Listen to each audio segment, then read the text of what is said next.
اللہ پر بھروسے کی کہانی۔ ایک عورت کہتی ہے کہ میرا خاوند کسی وجہ سے لمبی مدت کے لیے غائب ہو گیا۔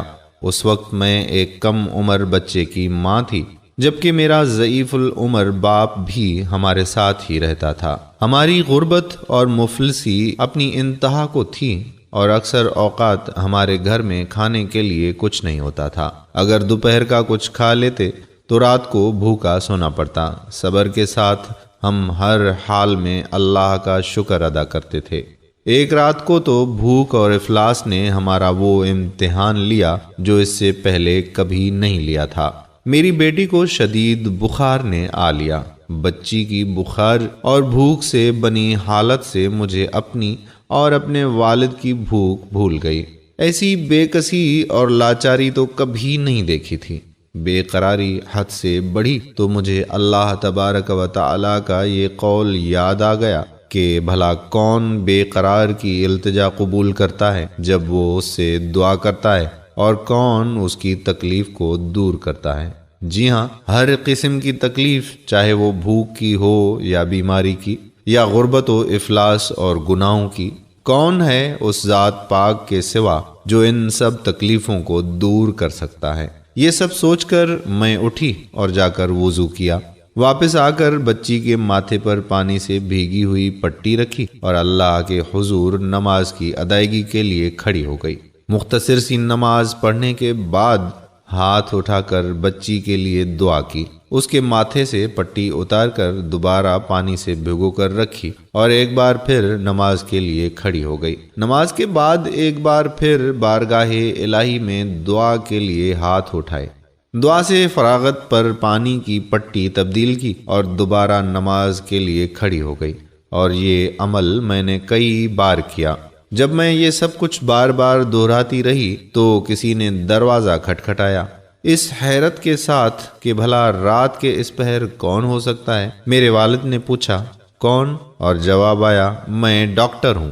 میں اور میرے والد ہم دونوں ایک دوسرے کو حیرت سے دیکھ رہے تھے کہ اس کو کس نے بلایا ہے۔ میرے والد نے جا کر دروازہ کھولا۔ ڈاکٹر نے آتے ہی پوچھا کہ مریضہ کدھر ہے، اور ہم نے سادگی سے بچی کی طرف اشارہ کر دیا۔ ڈاکٹر نے بچی کو چیک کیا، کاغذ پر ایک نسخہ لکھ کر میرے ہاتھ میں تھماتے ہوئے بولا کہ لائیے میری فیس دیجیے اور میں چلتا ہوں۔ میں نے آہستگی سے جواب دیا، ڈاکٹر صاحب، ہمارے پاس تو آپ کو دینے کے لیے فیس کے پیسے نہیں ہیں، بلکہ ہمارے پاس تو کچھ بھی نہیں ہے۔ میرا یہ جواب سنتے ہی ڈاکٹر جھلا اٹھا اور غصے سے تقریباً دھاڑتے ہوئے بولا کہ اگر فیس دینے کے لیے پیسے نہیں تھے تو مجھے آدھی رات کو فون کر کے کیوں بلایا تھا؟ کیوں مجھے اس طرح بے آرام کیا ہے تم لوگوں نے؟ ڈاکٹر کے منہ سے ٹیلی فون کا سن کر مجھے لگا کہ ڈاکٹر غلطی سے ہمارے گھر آ گیا ہے۔ میں نے ہمت کرتے ہوئے جواب دیا کہ ڈاکٹر صاحب، ہم نے آپ کو ٹیلی فون کر کے نہیں بلایا، بلکہ ہمارے پاس تو ٹیلی فون ہے ہی نہیں۔ یہ سن کر ڈاکٹر نے مجھ سے پوچھا کہ اچھا تو کیا یہ فلاں شخص کا گھر نہیں ہے؟ میں نے کہا نہیں ڈاکٹر صاحب، فلاں صاحب ہمارا ہمسایہ ہے۔ یہ سن کر ڈاکٹر تھوڑا سا خاموش ہوا اور پھر ہمارے گھر سے نکل کر ہمارے ہمسائے کے گھر چلا گیا، اور ہم خجالت اور شرمندگی سے خاموش بیٹھے رہے۔ تھوڑی دیر ہی گزری تھی کہ ڈاکٹر ایک بار پھر ہمارے گھر آیا، آنکھوں میں آنسو اور رندھی ہوئی آواز میں بولا کہ اللہ کی قسم، تمہارے گھر سے اس وقت تک نہیں جاؤں گا جب تک تمہارا پورا قصہ نہیں سن لوں۔ اور میں نے ڈاکٹر کو اپنا پورا قصہ سنا ڈالا کہ کس طرح میں بچی کے ماتھے پر پانی کی پٹیاں رکھ رہی تھی اور اللہ کے حضور دعا بھی مانگ رہی تھی۔ ڈاکٹر جلدی سے اٹھ کر باہر چلا گیا اور کچھ دیر کے بعد ہمارے لیے رات کا کھانا اور بچی کے لیے دوائیں اور کچھ گھریلو ضروریات کے سامان کے ساتھ لوٹا۔ ساتھ ہی اس نے ہمیں بتایا کہ اس کی طرف سے ہر مہینے ایک تنخواہ ہمیں اس وقت تک ملتی رہے گی جب تک اللہ چاہے گا۔ جی ہاں دوستو، یہ اللہ پر بھروسے کی کہانی ہے۔ صرف یاد دہانی کے لیے اللہ تبارک و تعالی کی ذات پر اس سے بھی بڑے بھروسے کی کہانی سنیے کہ سیدنا موسیٰ علیہ السلام اپنے تعاقب میں آنے والے دشمنوں سے خوفزدہ جان بچاتے ہوئے اہل مدین کی طرف پہنچے۔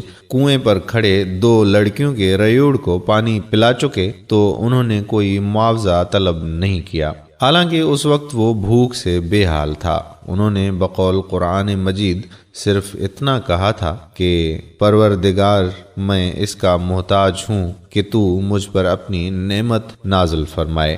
اور پھر میرے نہایت ہی قابل قدر ناظرین کرام، اس کے بعد کا قصہ آپ جانتے ہیں کہ اللہ کی طرف سے جواب یوں تھا کہ ایک لڑکی سے مفت میں شادی اور 10 سال کے لیے کام کا معاہدہ۔ تو قصہ المختصر وہ حاصل تحریر کہ میرے پیارے مسلمان بہن بھائیوں، اللہ پر بھروسہ کیجیے، کیونکہ اللہ تو ہمیں ہماری جنم دینے والی ماؤں سے بھی زیادہ پیار اور محبت کرتا ہے، تو وہ کیسے ہماری کوئی بات رد کر سکتا ہے؟ نہایت معذرت کے ساتھ کڑوا سچ تو یہ ہے کہ مجھ گنہگار سمیت ہم سب اس ذات باری تعالیٰ سے اس طرح مانگتے ہی نہیں کہ جس طرح مانگنے کا حق ہوتا ہے۔ اللہ تعالیٰ مجھ گنہگار سمیت ہم تمام مسلمانان عالم کو ذات رب العالمین پر مکمل اعتماد و ایمان رکھتے ہوئے ہر مصیبت، امتحان، آزمائش اور پریشانی پر صرف اپنا محتاج کرے اور تا حیات عین صراط مستقیم پر چلنے کی کامل توفیق عطا فرمائے۔ وقت نزا کلمہ توحید و رسالت نصیب فرمائے۔ آمین ثم آمین یا رب العالمین۔